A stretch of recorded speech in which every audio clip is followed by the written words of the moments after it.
안녕하세요. 구름이입니다. 구독과 좋아요 부탁드립니다. PSG는 리그왕 11라운드에 몽펠리에를 홈으로 불러들여 경기를 치렀습니다. 아시안게임에서 돌아온 후 좋은 컨디션을 보인 이강인은 비티냐 대신 선발로 출전해 루이스 엔리케 감독의 믿음에 보답했습니다. 하키미의 좋은 패스를 받은 음바페는 다리 사이로 재치있게 흘려줬고, 이강인은 골문 상단 구석으로 주옥같은 슈팅을 날려 리그 데뷔골을 만들었습니다. 소파스코어에 따르면 이강인은 62분을 소화했고 데뷔골을 만들었습니다.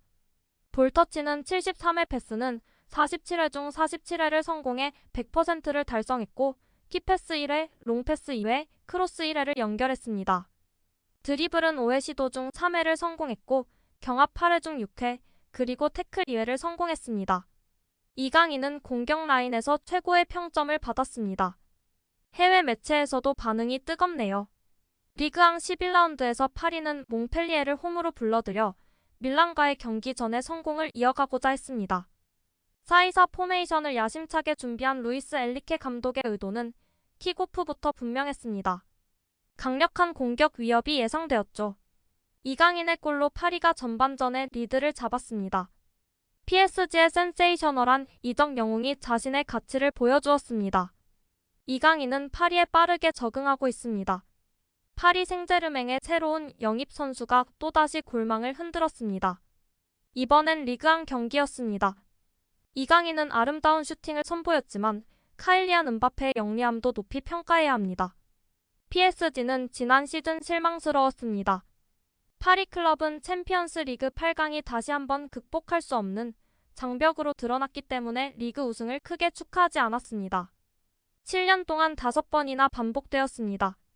여름에 PSG는 또 다른 혁명을 겪었습니다. 가장 놀라운 이적 중 하나는 한국 대표 선수를 영입한 것이었습니다. 이강인은 마요르카에서 2,200만 유로에 파리에 도착했습니다. 공격형 미드필더인 이강인은 이미 챔피언스 리그에서 밀란을 상대로 PSG에 골을 넣은 바 있습니다. 리더다운 PSG. 파리 생제르맹은 이강인의 첫 골과 지칠 줄 모르는 덴벨레의 활약에 힘입어 몽펠리에를 쉽게 제압했습니다. 파리는 무키엘레의 선방이 있었던 후반 2분을 제외하고는 경기 내내 슈팅 10개 대 슈팅 2개로 큰 어려움 없이 경기를 지배했습니다. PSG가 오늘 저녁 선두를 달리고 있습니다. 대단한 전반전이었습니다. 그는 패스와 영감, 골까지 모든 것을 제대로 해냈습니다. 그는 단 한 번의 패스도 놓치지 않았고 높은 비율로 경합에서 승리했습니다. 맨 오브 더 매치 이강인. 한국 선수는 멋진 움직임 끝에 첫 번째 슈팅으로 골문을 열었습니다. 골문 상단 구석에 꽂힌 그의 슈팅은 결정적이었습니다. 발렌시아에서 활약했던 이강인은 빌드업의 핵심적인 역할을 수행하며 뛰어난 패스 능력을 선보였습니다. 62분 비티냐와 교체되었고 16.5m 지점에서의 멋진 슈팅으로 파리의 리드를 만들었습니다. 한국 선수는 그야말로 구름 위를 달리고 있습니다. 조국과의 멋진 투어를 마치고 돌아온 그는 파르크 대 프랭스를 다시 한번 눈부시게 빛냈습니다. 전반전 내내 왼쪽에서 활발한 활동을 펼친 이강인은 골문 상단 구석을 노린 멋진 슛으로 선제골을 터뜨렸습니다. 후반전에는 다소 눈에 띄지 않았지만 그럼에도 불구하고 100%의 패스를 완성하고 항상 올바른 선택을 하는 등 흥미로운 모습을 보여주었습니다. 이날 세 번째 골을 넣은 비티냐와 교체되었습니다. 맨 오브 더 매치. 이강인의 플레이를 보는 것은 정말 즐거웠습니다. 아시안게임에서 돌아온 이후 이강인은 2골 1도움을 기록 중입니다. 미셸 대 자카리안 감독의 팀을 상대로 이강인은 현란한 움직임과 평균 이상의 기술, 그리고 무엇보다도 부드러운 왼발 슛으로 경기장을 빛냈습니다. 전반 10분에 터진 그의 골은 정말 아름다웠습니다. 팬들도 만족해하며 다음 경기에 대한 기대감을 드러냅니다. 이 선수는 저를 웃게 해줘요. 정말 대단합니다. 보석 같은 선수는 걱정하지 않습니다. 편안한 축구를 하며 원하는 것은 무엇이든 할 수 있습니다. 모든 움직임이 대단하고 리는 정말 대단합니다. 음바페, 네가 그럴 땐 정말 멋지다. 저는 친구가 없고 여자친구도 없습니다. 직업도 없고 돈도 없습니다. 그리고 취미가 없고 집도 없어요. 제가 가진 건 강인뿐입니다. 내가 무언가 필요할 때 강인은 저를 위해 거기에 있었습니다. 강인은 제 삶이고 열정이며 믿음입니다. 저는 강인을 사랑합니다. 오늘은 누구를 선택해야 할지 모르겠고 잊어버리고 있습니다. 이강인, 에메리, 우가르테 중에서 좋아하는 사람을 찾기가 어려울 것입니다. 멋진 단체전 승리, 맨 오브 더 매치를 고르기가 어렵네요.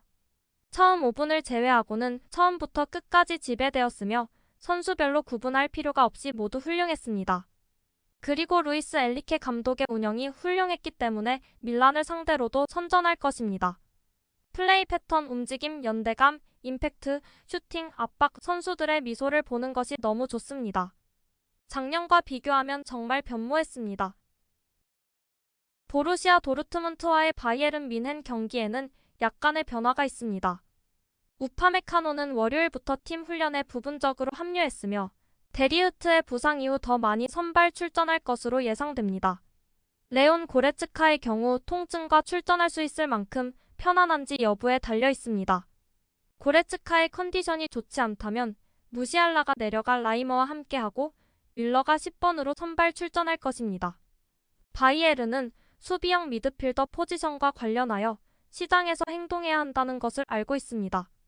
바이에른은 파리냐와 칼빈 필립스를 고려하고 있을 뿐만 아니라 스카우트들은 현재 1월을 목표로 여러 수비형 미드필더를 현장에서 지켜보고 있습니다.